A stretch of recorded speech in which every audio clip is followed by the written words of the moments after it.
and welcome to the Art of Being Human. I'm going to start off this morning by showing you one of my lambs, one of my stuffed lambs. I have an animal collection, so let's take a look at him. Okay, so here's my little lamb. He looks a little odd. If he was, you can see a little bit of his two front teeth. If he was face on, you could see his two little front teeth. His eyes are bulging out, and he looks different. And the reason I brought him in is that he looks different. I think he's mighty cute, but somebody might say, oh, look at that ugly lamb. Well, switching off from that, I want to get into that because too many people feel like they don't belong. They're not like the others. They're different. And so therefore, what kind of worth do they have? What about a disability? Supposing you have a disability, you might feel like you don't belong. You're different from other people. So how should you feel about yourself then? This is a show about talking to yourself, using self-talk to help you with your personality, to help you overcome anxiety and depression. And what we usually tell ourselves all the time is, I'm not like the others, I'm different, and therefore I'm not as good. Well, that doesn't hold water here in this kind of a show, because everybody has value. Everybody has value. Everybody should be able to celebrate who they are. And if you're not the same as somebody else, so what? It doesn't really matter. You are who you are, who you are.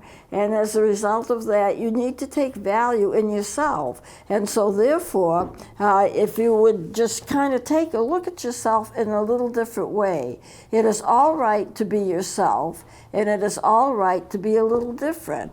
And who is the person who has the right to say what's normal anyway?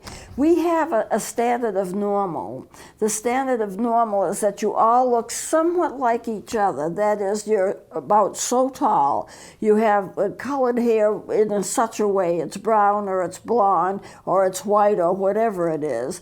You stand so tall, you have your eye color, which is going to be blue or brown or hazel or whatever, and you dress in a certain way like other people. The standard is such that if you do anything different or you look anywhere different, that you consider yourself out of the range of being normal and you're no longer normal. So therefore you attach a meaning to that. I'm not like the others, that means I'm not as good. Now, teenagers have a tendency to want to look different.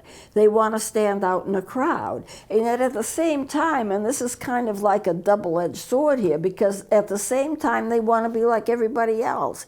They want to be popular. They want to look like everybody else. They want to have similar hairstyles. And yet at the same time, they want to be different. They want to stand out. So we have the normal, and we have the people that are outside the range of normal. What should they feel about themselves? Well, what they should feel about themselves is that they're alive, they're existent, they're important, and you should celebrate who you are. You should celebrate your family. You should celebrate where you come from. Are you French? Are you English? Are you Scottish? You should celebrate that. You should be able to say, I'm proud of the fact that I'm this, and I'm proud of the fact that I'm that, and I feel good about myself. Now, you attract people, and this is something that we haven't, I think, quite brought up enough in this class. You attract people to treat you the way that you think that you are. In other words, self-concept is not only how you feel about yourself, it's how you feel other people feel about you. You base your worth on how you feel other people feel about you. But it even goes beyond that. It goes beyond that to the point where you're saying, well, I'm attracted to this person. What if this person that you're attracted to treats you badly? It may partly be, and I'm not saying this is 100% by any means, but it may be that if you think that you don't have worth, then somebody else treats you badly, they are confirming for you what you think about yourself. You will attract people to yourself that treat you in the way that you feel about yourself. If you feel that you're not worthy, people will run over you and they'll treat you like you're not worthy, and that will confirm what you feel about yourself, but you attracted it to begin with. If you feel confident, if you feel like you're worthy, if you feel like you're a good person, you will attract people to yourself that also feel that you're a good person. It's kind of an interplay here, kind of a rich interplay here between how you feel about yourself, how you feel other people feel about yourself, whether you consider yourself normal or not, and attracting people to you that feel about you or treat you in the same way that you feel that you are in terms of your worth. Now, you don't have to put up with rudeness, and you don't have to put up with abuse, and you don't need to let it go on. But you have to feel in yourself that you're worthy of more, and so therefore you attract people who think you are worthy of more. It's a rich interplay of so many different things. In essence, I'm saying it's all right to be a human being. You don't have to feel ashamed of being a human being. I had a girl that I was counseling once say, I just had so much joy, I wanted to hug this tree. She was talking about where she was out in the woods. She said, I wanted to hug a tree. But she says, I was afraid that somebody would come by. What would people think of me if they saw me hugging a tree? And I said to her, they would say, there's that attractive girl hugging a tree. And they'd go on their way and they wouldn't think anything more about it. You have the right to be you. You don't own anybody and nobody owns you. You have the right to make your own decisions, especially if you are adult enough and healthy enough to be able to make your own decisions, and there's not some kind of a disability or something that would prevent you from making good decisions. So you have to value yourself, and when you value yourself, other people value you as well. So it's all right to be a human being. There are two parts of us that we have to consider. One, our history. What did we grow up with? Were we abused? Were we told that we didn't have much worth? Were the negative comments made about us? And those things stay with you. And you start thinking and agreeing with those things. If you are living with an abuser and the abuser said, well, it's all your fault, this is your fault, that is your fault, you get to adapt to that frame of mind and you start to say, yeah, it is all my fault. And it's my fault, and therefore I'm a bad person. So we have two things working here. We have you as a person who has grown up with all kinds of negativity and accepting that as being a reality. And we also have the fact that we tend to think in a black and white pattern. Now, what does that mean? Black and white thinking is really what I'm trying to get to. Things are right or they're wrong. Things are good or they're bad. I did well or I did poorly. In other words, two extremes. We think in terms of two extremes, and one is good and one is not good, and we never stop to think that there's a whole bunch of things in between, and other things either black or white, but no shades of gray. And that's not a good, healthy way of thinking. Now, children have to think this way because their brains are not developed enough to understand a whole range of other things. You either spilled the milk or you didn't. You either misbehaved or you didn't. It's either good or it's bad. You're a good boy, you're a bad boy. You're a good girl, you're a bad girl. And that's black and white thinking. Now, sometimes when you use self-talk to help yourself, it can sound rather corny. And in the book that I have been reading and studying this, although I've been using this technique for a while, quite a few years, when I've thought it was appropriate, it's not appropriate for everybody, but when I've thought it was appropriate, it can be very, very helpful. Because you may have made a mistake, but there may have been all kinds of extenuating circumstances, and you have to take that into consideration so that you don't get so harshly judged over something that you don't need to be harshly judged about. But what most children do is, I did this and it was a bad thing. Why do children always blame themselves when their parents get divorced? I must have caused it. You know, here we have parents. They're older people. They're big people. They're not like me as a child. And so therefore, if they can't work together, I must have done something that made them not be able to work together. And of course, what makes it worse is the fact sometimes a child gets blamed intentionally so the adult doesn't have to take blame for anything. Well, it's their fault, it's their fault, it's their fault. You know? And adults do black and white thinking too. Children kind of have to do it because their brains aren't developed enough to do anything else. There is a true story, and it's in the book that I've been studying, and it's a little boy, he's 5 years old, and his mother said, would you plug in the mixer? She was making dinner. And he did. And what she had forgotten was she left the mixer on an on position. So she put her hand in and it got cut. So she screamed out in pain. He unplugged she tells, unplug it, which he did, and her hand is bleeding. Her husband comes up and works with her hand and bandages it and does whatever medical thing needs to be done. And this little boy is in the corner, sobbing his heart out. It's my fault. I hurt my mommy. I hurt my mommy. It's my fault. I'm a bad boy. She heard him say that, and she went over to him and she picked him up. Bear in mind, he's only 5 years old. She picks him up and she says, it's not your fault, you didn't do anything wrong. And she talked with him for 15 or 20 minutes. He's still sobbing, I'm a bad boy, I hurt my mommy. He could not understand. She was saying, it's not your fault, you didn't do anything wrong. She's being just as comforting as she could be. And then suddenly an idea pops up in her mind. She said, you saved me because you unplugged it. When I asked you to unplug it, you unplugged it. Otherwise, Mommy would have had to have gone to the hospital. You see what you did? You did a good thing. I don't have to go to the hospital because you were good. You unplugged it. And all of a sudden, he starts to think, oh, yeah, I did do that. I was good. And it shifted him. Now, she said she milked that to every ounce of milk she could because she wanted him to really get the message that it was not his fault. And so she talked about how good he was. She said she milked it for all it was worth.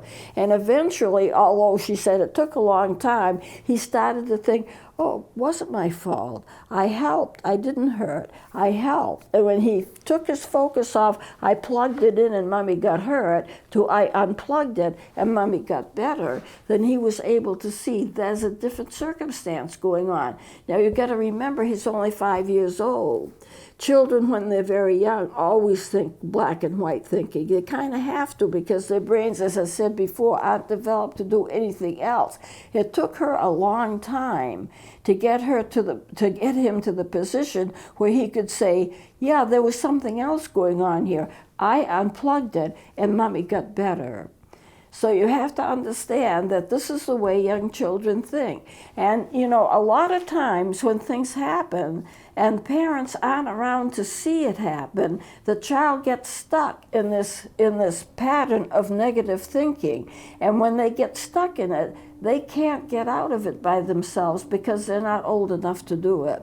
So they get stuck in, I wasn't good, I wasn't a good kid, I was a bad kid, I had my share of problems, it's all my fault, and they grow up with that. And when they grow up with that, what do they get? A horrible self-concept because they're still thinking, even though it's not their fault. I was the cause of my parents' divorce. I wasn't a good enough kid. I didn't do enough good things. Now, what happens in some families is the fact that a child will work and work and work and try to work in order to get their parents' affection and their love. They want to hear their parents say, you did a good job, you're a good kid. But what happens is, if they don't hear that, if they get into a circumstance and that's not the result, they grow up and it stays with them, thinking that they were a bad kid. Now, in another case, which is somewhat similar, this is an adult person. The adult person tried to do a good job in every single thing he did. He had a job, he was a normal human being, but he fought and fought and fought to make everything he did perfect. And it took him a long time to realize, and he had to do it probably through therapy, is that when he was young, his parents didn't give him a lot of positive reinforcement. There were never these, oh, you're good. It's always, well, it was all right, but you could have done it better because. And he grew up thinking he never was good enough, never was good enough. Now his parents died a few years ago, but he's still trying to do the same thing. He's still trying to make things perfect because he's still, in his young mind, he never quite grew out of it, trying to make things perfect for his parents. Even though his parents are no longer around, he carried that with him into adulthood and followed the same pattern of it's got to be perfect, it's got to be perfect, it's got to be perfect, it's got to be perfect. And so what happens is you develop this sense in self-concept that you're not good enough because you couldn't make it perfect. Your parents got divorced, or maybe they didn't get divorced, but you heard that message, it's okay, but, or you should have done this better. And they carry that on into adulthood. And so with the little boy who was 5 years old, he was fortunate in a way. His parents heard him say, I'm a bad boy, I'm a bad boy, I hurt my mommy. When I plugged it in, she got hurt. It must be my fault. Now what about children of divorce? My parents got divorced. It must be my fault. I wasn't good enough. I didn't do good enough for them, so therefore they get divorced. I'm a bad person. I caused a divorce. You know, a child will never cause a divorce. A child will never do it because, after all, they're young. They have to be taken care of. They can't make the difference between whether the parents stay together or not. It's a parent's responsibility to solve their own problems and not blame their child. It's not their child's doing. But children grow up feeling like they were to blame for this, that, or the other. I saw a person told me this, I knew who she was, and she said, my little boy, he had a health problem, and she was with him, and he was saying, I cost you a lot of money, don't I, Mommy? It's my fault. And she said, and I was very pleased with her answer, she said, you know, you do cost us a lot of money, and you know what? You're worth every penny of it. And she tried to get him to realize that she didn't mind how much she spent on him. She loved him, and he was a good boy, and she wanted him to have good health, and he was worth every single thing they did for him.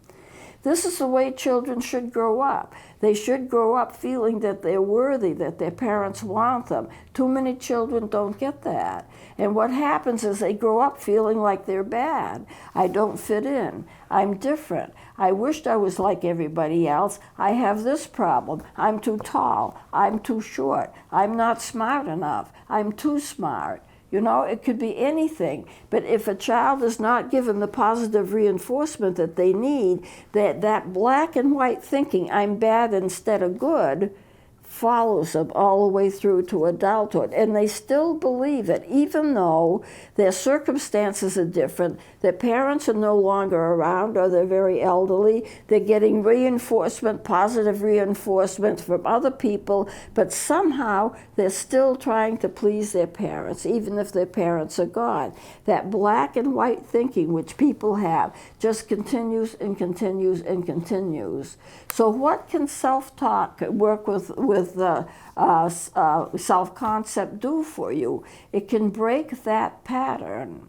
When you break that pattern, you can say, well, maybe it wasn't all my fault. Maybe I didn't cause a divorce. Maybe my parents were having problems anyway, and I was just a small piece of that whole mix. You know, I can't take responsibility, or shouldn't have to take responsibility as a 5 or 6 or 7 or 8-year-old for problems that my parents are having in adulthood. They have to take care of their own problems, and they do not have the right to blame me. They do not have the right to blame other people.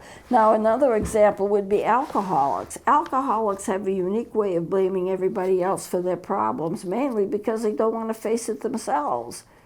Then it goes, if you were a better wife, I wouldn't have this problem. I wouldn't drink so much if you were a better person. I wouldn't drink so much if you were a better kid. You know, and then people try to accommodate that and try to accommodate that and try to be better and better and better and better. And they can't ever be perfect, so they never can be good enough.